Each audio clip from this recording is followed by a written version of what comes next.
I can't move that off to the side. So hi, everyone. Good morning, afternoon, evening, wherever it is that you all are. So I just wanted to talk a little bit about the project that I was working on. So we all know that Kubernetes The Hard Way is a great exercise that Kelsey put together. Goes through all of the pieces that you need for the learning process.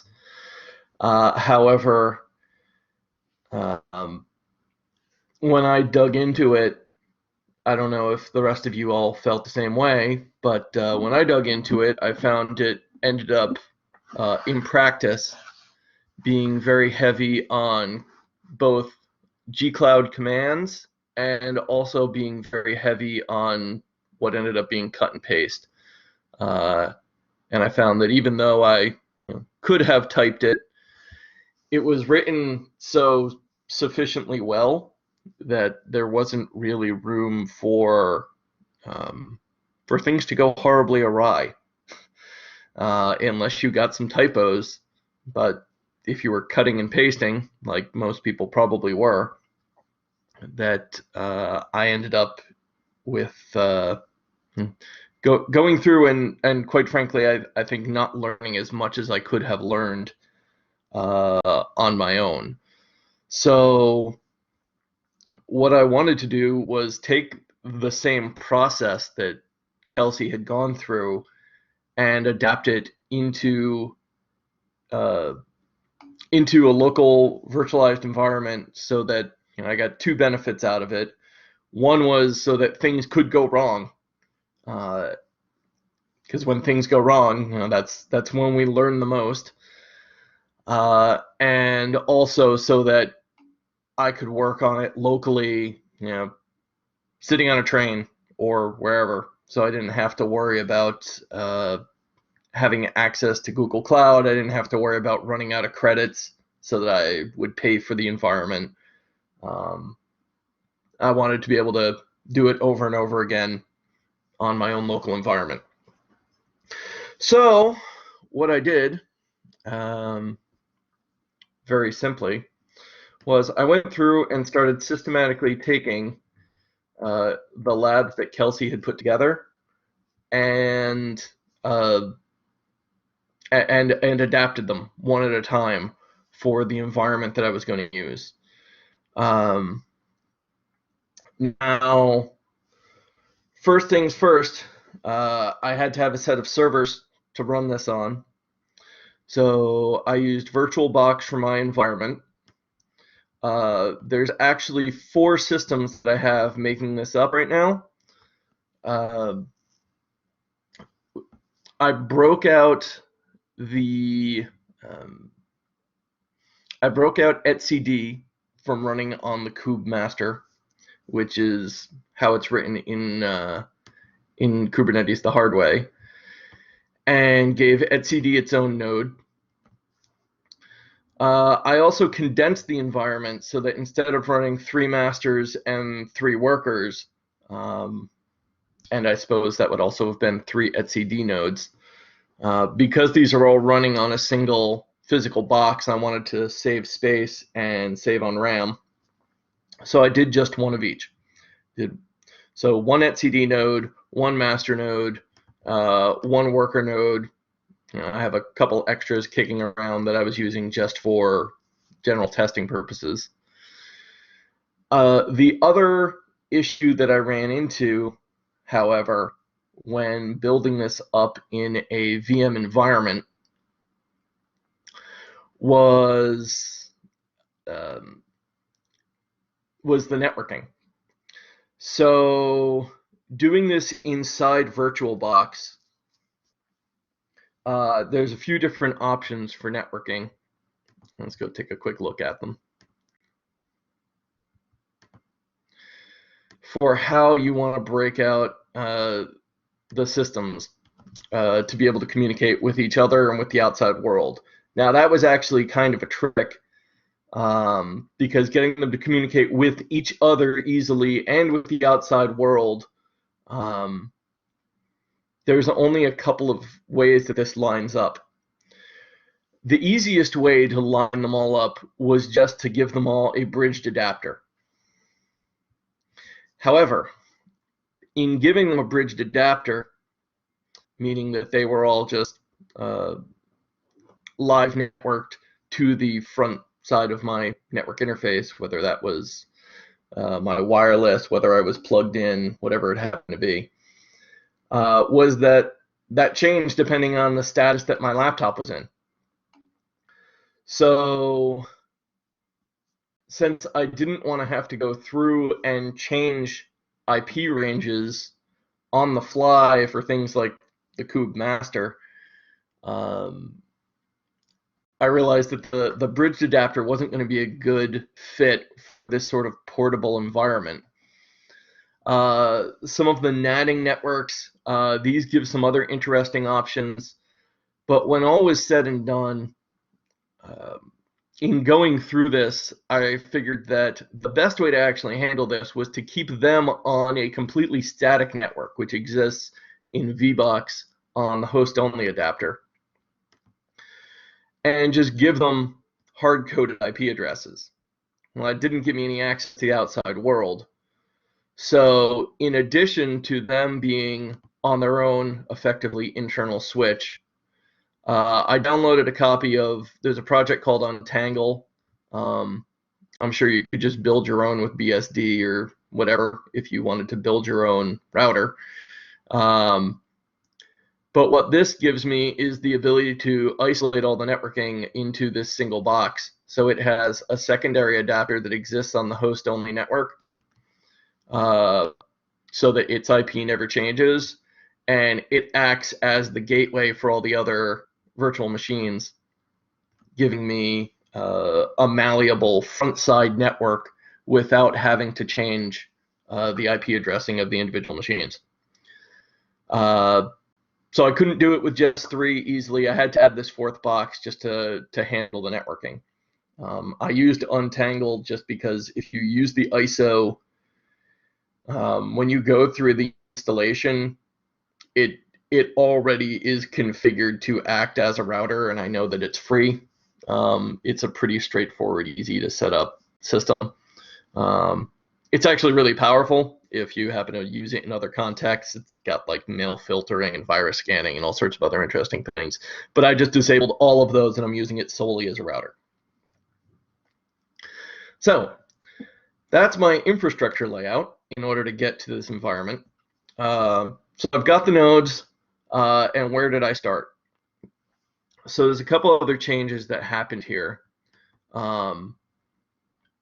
So they asked to install the client tools. I could have done that by installing it on my local machine, but what if my local machine was Windows instead of Linux? Well, then that wouldn't necessarily work. So I installed the client tools onto the Kube ADM, or sorry, the Kube master. So all of the tools that I need, I'm just going to be using the Kube master as my primary jump point. Let's go over and take a quick look here. I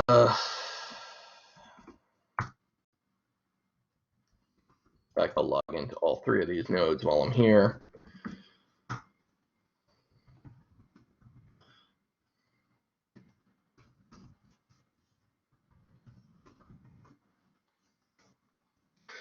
So I've got my layout here. All of the tools I have installed into the Kube master, which also gave me a single place to install all of the individual certs. So when I build up all of my certs in the next couple steps, all of them were also built on the Kube master. Now the other advantage of building them all both there,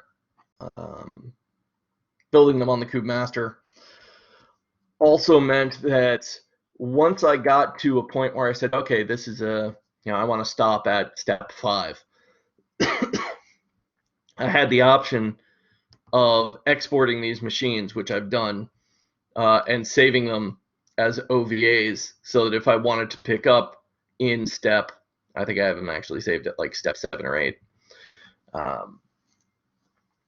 If I want to pick up at a step where I know that I'm being able to, or that I know that I'm running into problems, then I can simply restore myself back to this particular point in time before I move on to any of the particular labs. So that, for example, going through this, I've run into problems getting the worker nodes up and running. So being able to restore them, I can try 20 different things and know that what I've tried previously isn't going to step on my toes because I'm restoring back to a known good state. So that also gave me the advantage, or rather, that was the other advantage I had in doing this locally in VBOX. So, let's see, going through, pardon me, going through my live notes here. The first thing I did, as I said, was set up VBOX. Then I actually provisioned the compute resources, which is lab number 3 in Kelsey's environment. Did that, all the VMs that I just talked about, then installed the client tools inside the kube master. Hey, that looks really familiar. Once I got them all built up, and I'm going to update these notes as I clarify all of this with the points where things could go wrong and the things that I think are really good learning exercises. Once I did that, I had to go through and generate all the certificates, just like like you would expect to have to do. The primary difference that I ran into here was because the IPs were changed, because I wasn't passing things through the same way that when Kelsey does it in his, he does a lot of pulling variables together, like right here, where he's using gcloud to pull information together and just passing it in directly. I had to go through and make sure that I understood what that information reflected, which is one of those points where I said this is going to be a really good learning exercise. So learning about what the certificates had to entail was going to be really important, and that's all documented in the live notes over here. But the major change was that I had to generate etcd certificates, so I had to figure out what etcd necessarily needed to have as a certificate. Now you'll notice for some of these, like for the worker nodes, I had to figure out, you'll notice the worker nodes, when they're defined in the certificates, they have a CN defining them with system node and then the instance name, going through just to figure out whether or not that was relevant in the etcd environment. Pro tip, it's not. That was a really good learning exercise to go through and figure out what the names were supposed to be and what the description of those names was supposed to be.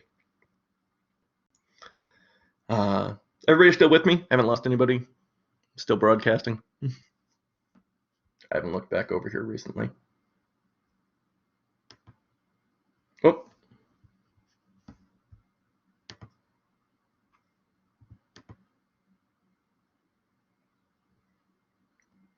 Okay.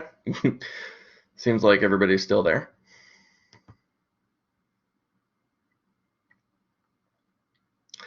So generating the certificates was interesting because I had to go through and actually learn some more about certificates than I expected to learn, simply by the virtue of having to split off just that one etcd certificate.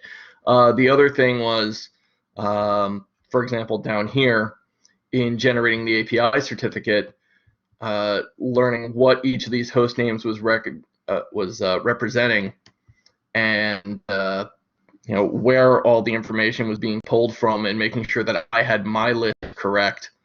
That was also something that was an important learning point along the way. The kube config files, not really much change there. It's pretty much just, you can see I have not much notes there. And the encryption key, that was as is, nothing changed there.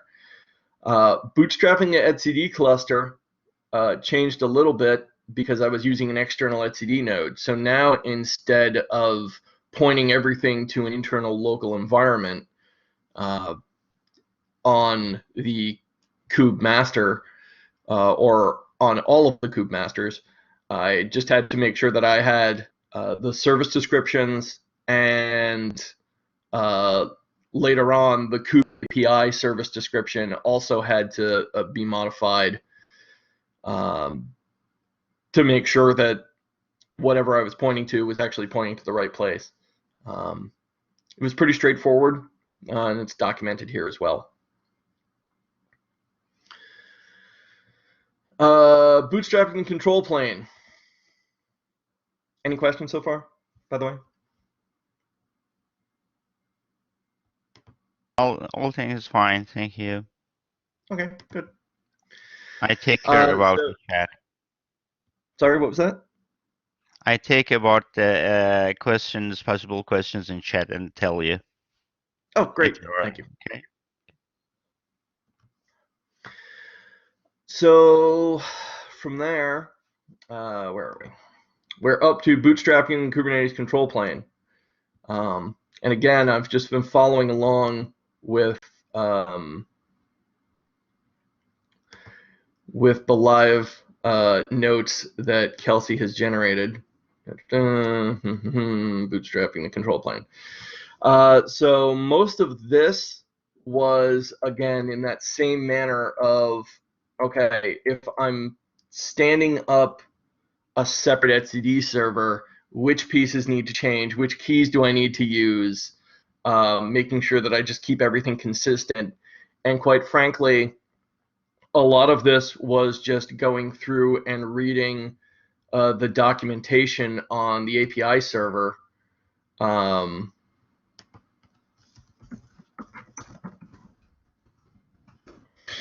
Which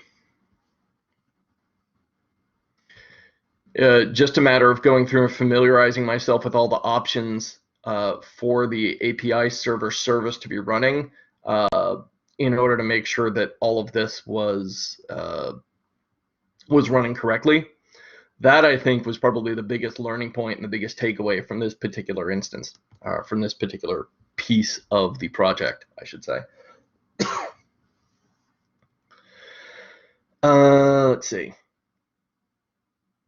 Again, all of my information is documented here, so if you want to follow along playing the home game, you're welcome to do that.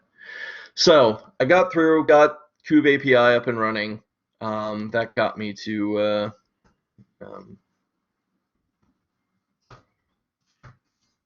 this point. I'm saying, okay, well, I've got a running control manager, I've got a running scheduler, I've got a running etcd. Looks like things are up and running. Then I got into the bootstrapping the worker nodes. This is where I started to run into problems, and this is where I'm still stuck. If you've been following the notes, I've taken a strong divergence into making sure that CRIO is doing what it's supposed to do. You can follow my rant on the divergence into CRIO. That's everything in the red text down here. Where I'm going through, I tried to go through and rebuild CRIO from source. That ran into a bunch of interesting problems because I followed, for that part, I went over to Kelsey's CRIO tutorial, but things have changed and versions have changed, and the functions inside the CRIO make file now require a different version of Go. Eventually, I got that working.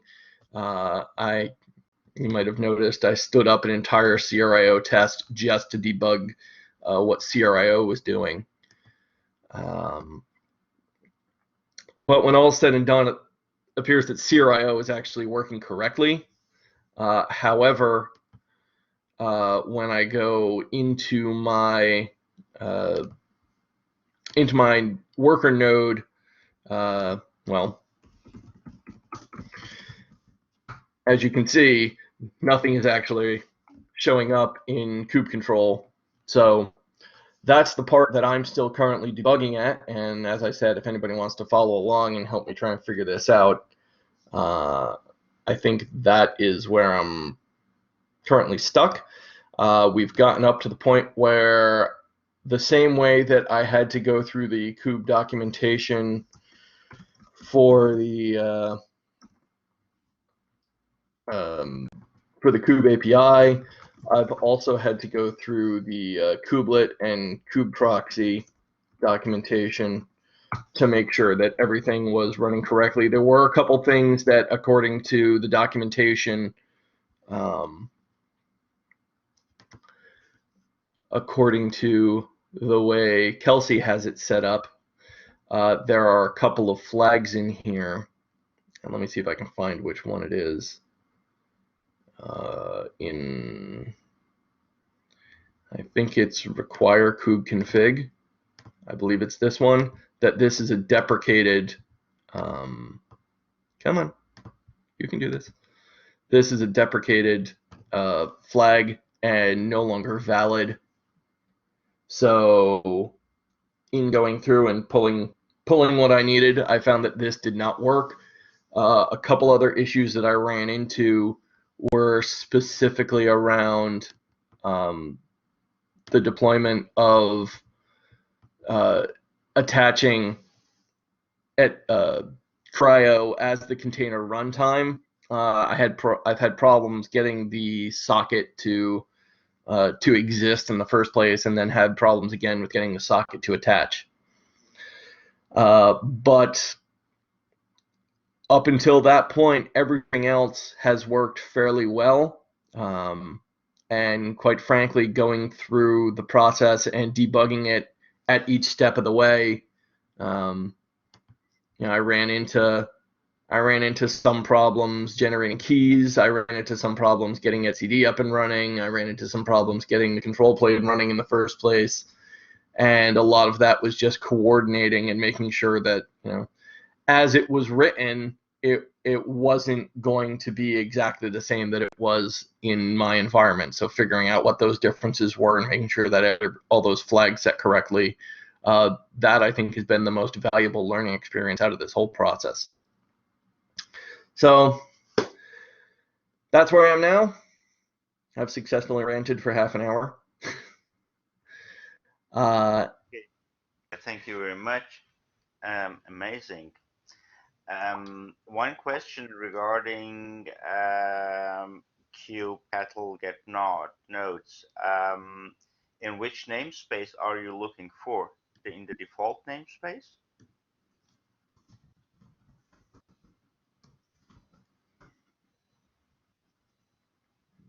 Okay.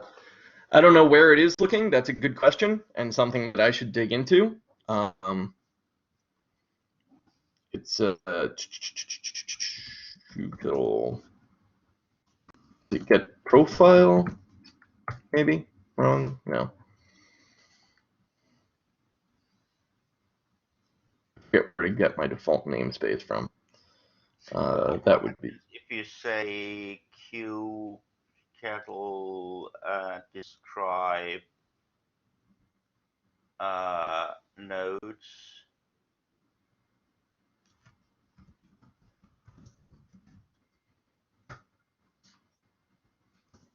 Okay. Nodes doesn't mean.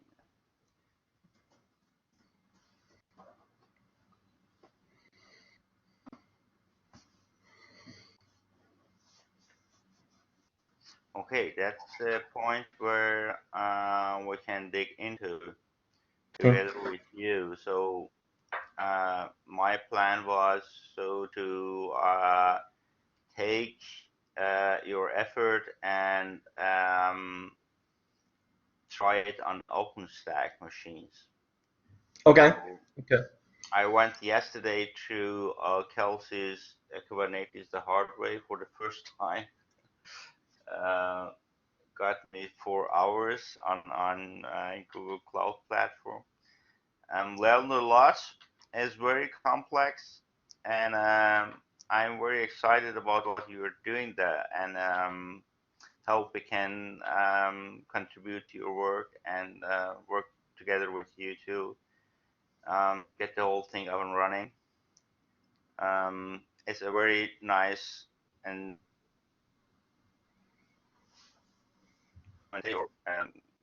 research from your side. So, and I think everybody can learn a lot from your documentation.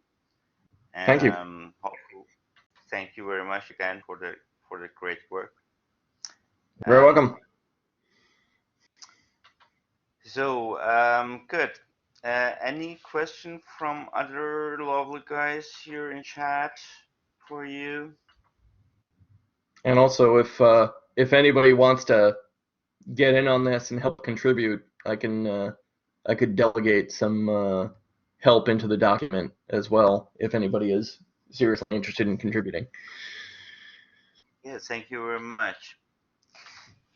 So perhaps some for the next week, I currently nobody who would like to show anything.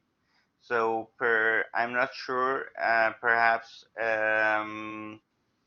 we would have a session about Compose with Arush and Jayesh, I think. I'll not be there. I'm on vacation. If nobody can take over the lead for next week's office hours, then I will send you a message and we have to cancel it. Arash, just to confirm, we are talking about the compose from starting with K, right? Compose from Red Hat. Yes, Red Hat. yeah. Yeah. Just to correct you there, Suraj Narwade Suraj, will be. yeah, exactly. Yeah. Suraj wanted to provide the session, but I don't have any confirmation from his side Yeah. regarding the date. Yeah, I can talk to him regarding the date, and yeah, he's like one of the prime engineer working on the Compose project. So Yeah, I know, yeah. he's the best resource for it. So I'll talk to him and we'll get the confirmation for the date, and we'll accordingly update you all. Okay, great, Arish. Thank you very much. Sure. So with that, thanks again, Noah, for the presentation and the great work. Wish you a nice day, evening, wherever you are, and hope to hear from you in 2 weeks myself. But if Aru can arrange the session with Compose for next week, it would be great. Okay? Have a nice evening together or day. Yeah, you too. Thank you. Bye bye.